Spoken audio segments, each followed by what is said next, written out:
trip. Wouh! Ouch, ouch, ouch, ouch. La danse du bébé qui a la couche pleine, hein Hugo? Ouais, c'est celle-ci. Pourquoi t'as un oreiller avec toi? Parce que je suis cosy et comme on sait pas où on dort ce soir, je m'accroche, tu vois, à mon confort. Hey! Aujourd'hui, on se retrouve pour un nouveau vlog. Ça y est, on est à Sydney présentement, mais on quitte Sydney aujourd'hui. On vient de remplir la voiture à ras-bord avec toutes nos affaires. Et là, on part sur les routes australiennes vers de nouvelles aventures. Ouh, ça donne envie. Ouais, sauf qu'on a regardé sur internet, on trouve pas d'hôtel là où on va, on trouve pas d'endroit où dormir. Donc on va voir où on va finir ce soir. Peut-être qu'on va passer s'acheter une tente et dormir dans une forêt, qui sait. C'est probable. Donc voilà, on part en road trip et on est bien content. Ouais, on est content. Est-ce qu'on est content dans cette salle? Waouh! Ah, mais quand même. Bon bah je vais y aller moi. Non mais toi tu peux rester ici. Non mais te dérange pas. Vas-y, je m'en vais avec la voiture. Tu t'en vas avec la voiture? T'oublies pas quelque chose? C'est moi qui ai les clés. Merde. Bon d'accord, je t'emmène avec moi. C'est toi qui conduis par contre, tiens. Ouais, c'est vrai. En fait, la voiture, on l'a mis à mon nom pour des raisons qu'on ne va pas vous exposer ici. Pour des raisons administratives. Pour des raisons administratives, on a un peu peur. Si c'est Hugo qui a son nom, on vous expliquera ça un jour. On attend d'avoir notre visa vraiment entre les mains et voilà. Mais du coup, la voiture est à mon nom. Et surtout, je sais pas si vous vous rappelez, je suis allée à Perth, donc en Australie, pour mon boulot il y a quelques mois. Et j'avais une voiture que je conduisais tous les jours. Donc c'est moi la dernière de nous deux qui ai eu l'habitude de conduire à gauche, on va dire. À gauche? Ouais. Oui, à gauche. Putain, j'ai un gros doute d'un coup. Ouais, à gauche. Voilà, donc c'est moi qui ai plus l'habitude en fait de conduire pour l'instant. Donc c'est moi qui vais conduire au moins pour sortir de Sydney, de la ville, parce que c'est quand même compliqué avec les feux, les ronds-points, les trucs. Et puis une fois qu'on sera un peu plus dans la campagne, je repasserai le volant à Hugo, puis après on partagera, je pense. Et on a un GPS. Ah oui, et d'ailleurs, faut qu'on aille l'installer. Bon allez, faut qu'on aille, parce qu'il faut qu'on quitte la chambre. Et c'est parti. Le stress. Mes lunettes de soleil, ouais c'est bon. Le frein à main, en fait je sais plus conduire quoi. Ah, attends, je passe entre les deux poteaux. La fille, vous pouvez voir qui est super à l'aise. Tu as l'air très très palaise. J'ai pas envie d'abîmer la voiture, on vient juste de la voir. Oh, puis... Surtout que le mec nous regarde. C'est de l'autre côté la sortie. Mon chou. Avance-toi mon cœur. Les portes rentrent vers l'intérieur. Ah bon? Eh oui. Non mais Charlotte, mets-toi en marche avant en vrai. Tu vas galérer là, je comprends pas ce que tu fais. D'accord, mais comment... Avance là-bas. C'est pas facile de conduire du mauvais côté les gars. J'ai l'air neuneux comme ça, mais non. Ok, t'essaies de reculer. Tu peux le faire, chou, tu conduis super bien. En France? Ouais, on peut dire que je conduis bien en France. Mais ici... Ah, apparemment le concierge nous a oubliés. Il nous a dit oui, je vous regarde dans la caméra, je vous ouvre dès que vous êtes prêts. Mais je suis prête moi. Par contre c'est quand même long. Gelato slider. Miam. Est-ce qu'on s'arrête déjà? Non, on vient de partir. Ah bon? Faut qu'on avance. Ça, on est encore dans la cité. Je pense qu'on va mettre longtemps à sortir quand même. Moi je suis le taxi devant, il prend toutes les voies sournoises. Hop, il repasse à droite, il repasse à gauche. Ah bah là je reste toujours pas. Oui, parce qu'il s'arrête. Keep left. After 300 meters, keep left. Tu le fais bien. On travaille notre anglais en même temps. Ouais. Oh oh, désolé. Ça y est, on a quitté la ville. Bravo Charlotte pour avoir réalisé cet exploit de quitter la ville. J'avoue que c'était pas simple. J'ai beaucoup transpiré. Il fait pas chaud, il y a la clim, mais j'ai transpiré de stress. Ouais, on a mis 1 heure quoi pour sortir de la ville. Ouais, et puis il y a tellement de choses, de gens qui traversent, de gens garés n'importe comment, les feux, les trucs, plus la conduite à gauche, changer de vitesse du mauvais côté, enfin... Le clignotant et les essuie-glaces qui sont inversés. Ouais, du coup... on en a essuyé hein, des pare-brises. T'arrêtes de te moquer. Et on va bientôt voir notre premier kangourou. Donc, normalement, le premier kangourou qu'on voit, il est mort, écrasé sur le bord de la route. C'est vrai qu'on voit... Normalement, c'est ça. C'est vrai qu'on voit en premier des kangourous morts que des kangourous vivants, c'est triste, mais on a même pas encore fait le panneau kangourou chaud. Ouais, c'est vrai. Première pause après 2 heures de route. Ouais, je suis éclatée. Ouais, tu m'étonnes. Hugo il s'est pris un sandwich aux crudités avec du pesto et moi je me suis pris des wraps au falafel avec des légumes, donc végétarien pour ce midi avec des bouteilles d'eau fraîche. Cool. Voilà. Wow. On traverse les forêts d'eucalyptus.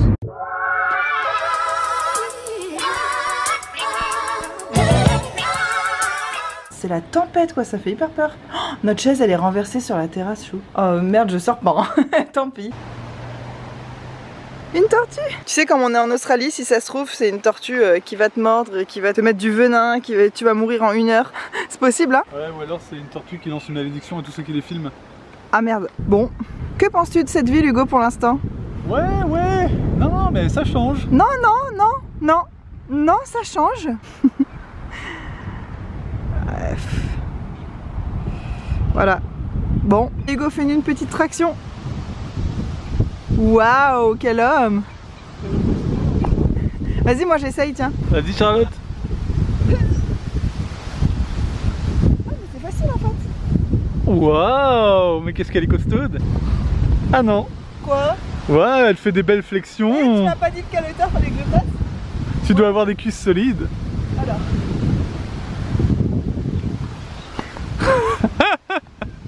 Ça sert à rien de pédaler avec les pieds, tire sur tes bras. Tire.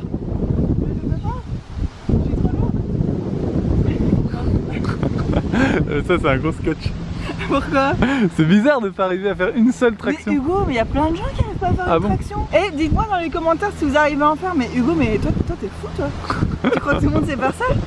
Parce que il faut avoir un rapport poids-puissance intéressant. Moi j'ai pas de muscles et je suis lourde. Donc j'ai le pire... Enfin, c'est pas possible quoi. Toi t'es léger et musclé, évidemment, hein, moi aussi hein, dans ce cas-là. Il y a des canards. Allons voir les canards.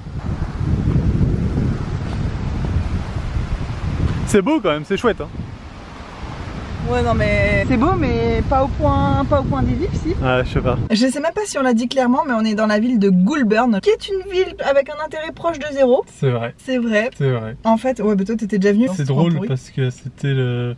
Je crois que c'est l'endroit du monde que j'ai le plus détesté à un moment de ma vie. Et je m'étais fait la promesse de ne jamais refoutre les pieds dans cette ville pourrie. Et 5 ans et demi plus tard, je suis ici, en train de regarder les logements sur le long terme. Et notre contrat avec l'immigration, c'est qu'on doit vivre dans une certaine région de l'Australie. Donc on a quand même le choix parce que c'est une région grande. Et là, c'est une des villes principales de la région où on a le droit de vivre. Donc on est venu là pour voir si on se voit y vivre. Et autant vous dire que moi, j'ai clairement plus envie de me pendre que de vivre ici. C'est une ville de 20 000 habitants, donc une des villes principales, la région elle est un petit peu... Il n'y a pas grand monde quoi. Non, c'est une région, c'est pour ça en fait, on a un contrat avec l'immigration, ils acceptent qu'on vienne en Australie à condition qu'on passe 2 ans dans une région un peu paumée, enfin bref. Moi je me disais, moi j'aime bien la campagne, j'aime bien les coins paumés et tout, mais là c'est le côté mauvais de la campagne quoi. Ah, il n'y a vraiment rien. Il n'y a rien, les gens sont chelous, enfin c'est méchant. On se rend compte qu'on n'est pas très sympa dans notre façon de juger les gens ici et tout, mais il y a des gens vraiment bizarres, ou alors je sais pas si c'est... qu'on est trop différents culturellement, mais moi je trouve que les gens répondent pas trop quand on leur dit bonjour, ils nous regardent un peu en coin. Moi je me sens vraiment étrangère, je me sens pas hyper accueillie. Autant il y a des endroits en Australie où c'est oh génial, des étrangers, bonjour machin. Là c'est des gens qui ont l'air un peu renfermés sur eux-mêmes et tout. Il y a beaucoup de vieux, alors j'ai rien contre les vieux, mais c'est vrai que je me vois pas vivre dans un endroit où je pourrais pas me faire d'amis parce qu'il y a pas de gens de mon âge, enfin voilà. Non mais ça respire pas la santé quoi dans l'ensemble. Non, les gens ont l'air un peu tous en mauvaise santé, pas très dynamiques. En tout cas on se sent pas comme ça, on l'est peut-être aux yeux de certaines autres personnes, mais bon voilà. Donc bon, pour l'instant c'est pas la joie, il y a rien à faire dans la ville. Il y a un vent chaud dans cette ville, mais genre vous voyez quand vous faites des cookies et que vous ouvrez la fenêtre du four un peu trop tôt et que vous prenez ouais spécifiquement et que vous prenez un vent hyper chaud bouillant dans la tronche et qui vous crame la face, et ben là c'est ça. On se croirait en plein désert alors qu'en fait finalement pas vraiment. C'est que c'est du vent qui vient du désert en fait, donc c'est du vent hyper chaud et puis il fait 34 degrés et puis d'un coup après il fait 21 degrés, enfin c'est un peu chelou. Bon après ça... Hier il s'est mis à pleuvoir, c'était la tempête, on a rien compris. Ouais, au milieu de rien. Donc next, on va aller dans une autre région. Après j'étais étonné quand même de la vie, de la communauté de cette région, ça a comme l'air de bouger. Enfin, d'après les prospectus qui nous ont donné. Ouais, non mais c'est ça, regarde, par exemple, ce matin on est allé à un marché, il y avait sur le prospectus, ouais, marché, truc, on allait, il y avait 4 stands quoi. Ouais, c'est vrai. Sur les prospectus, toutes les villes ont l'air bien parce qu'elles savent se vendre. Après, quand t'arrives sur place, c'est autre chose. Je suis une fille de la mer, hein, on peut le dire. Je suis une ocean girl. Non mais c'est vrai, je suis une fille des îles, j'ai toujours grandi devant la mer et tout. Je savais que ça serait dur de vivre loin de la mer, mais là je me rends compte que d'être dans un endroit hyper sec, là vous verrez le paysage qu'on a devant nous, mais enfin c'est sec. Je me sens étouffée en fait quand il n'y a pas d'eau, c'est trop bizarre, mais je pense que tous les gens qui vivent près de la mer comprendront ce que je veux dire. Donc de toute façon on va pas pouvoir vivre près de la mer parce que notre région elle est pas du tout près de la mer, mais par contre après-demain on quitte cette région pour aller voir une autre ville plus grosse, et c'est la plus grosse ville où on aura le droit de vivre, où il y a 40 000 habitants. Donc on va aller voir si on se voit y vivre ou pas du tout. Après on essayera une autre région et il faudra qu'on se décide entre ces trois là, en gros entre celle-ci où on est présentement et qu'on déteste, une autre qu'on va voir à partir d'après-demain, et après l'autre, la dernière qu'on verra. Puis l'autre, la dernière, elle est plus proche de Sydney, plus proche de la mer. Ouais, on va voir. Et puis surtout oui, enfin faut remettre les choses aussi, c'est que en fait avec Hugo on se dit mais comment on va pouvoir décider, juste en voyant un endroit comme ça, comment on va pouvoir décider si on veut y vivre. Et du coup on a décidé que le critère qui allait décider c'est le travail, parce que on est à un âge où voilà faut qu'on se crée une carrière, faut qu'on développe l'aspect professionnel de notre vie, et on voit bien que c'est pas ici que ça va se faire. On voit bien les habitudes alimentaires qui mangent au McDo, que c'est plus des trucs comme ça, donc nous apporter de la boulangerie, un peu diététique, un peu des genres de trucs qu'on a envie de faire, on voit bien que c'est pas ici que ça marchera et que ça va marcher. Donc il faut qu'on cherche un endroit où on va pouvoir se développer professionnellement. Ouais. Tu vois des trucs intéressants? Regarde ça, comme c'est dégueulasse. Pour percer des boutons. Ah mais en plus, mais c'est vendu au rayon enfant. Ouais. C'est chelou. À côté des cartes Pokémon et des trucs à bulles. C'est dégueulasse. Ah ouais, en fait tu remplis avec ce produit, fill and pop again and again. Remplir et faites éclater encore et encore. Ah mais c'est infect. C'est dégueulasse. Ah, tu colles à ta peau et après tu peux les percer. Tu crois qu'il y a des gens qui disent oh j'ai pas assez de boutons, j'aimerais bien avoir des boutons à me percer. Dégueulasse. C'est dégueu. Infect. On vous a dit que cette ville était vraiment douteuse. C'est la confirmation ultime je crois. Hugo, ça c'est le signe qu'il faut qu'on parte d'ici. Oui.